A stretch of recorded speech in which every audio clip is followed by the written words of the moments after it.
أبو فلة يكذب على متابعينه.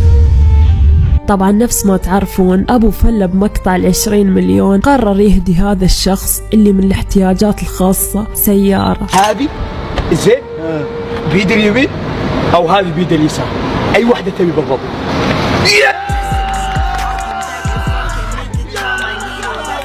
تفضل هذه يا لؤي، هذه السيارة لك يا لؤي.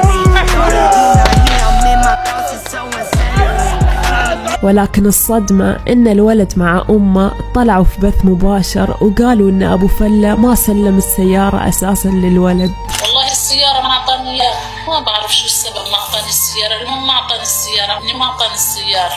تصور ابني مع السيارة، يعني لو السيارة مع ابني هسه لحد لو أخذها ابني السيارة صحيح كان يتصور فيها حدا البيت، كان يضل يتصور فيها صح ولا؟ والله ما أخذها السيارة، أقسم بيات الله ما أخذ السيارة ابني، وأنا مديونة والله العظيم، والله أقسم بيات الله السيارة ما أخذتها، ولسه له علاج له، مديونة والله العظيم، الله يشفيه. يعني معقولة أبو فلة طلع يكذب ويستغل هذا الولد عشانه من الاحتياجات الخاصة كمحتوى بس؟ رايكم بالموضوع؟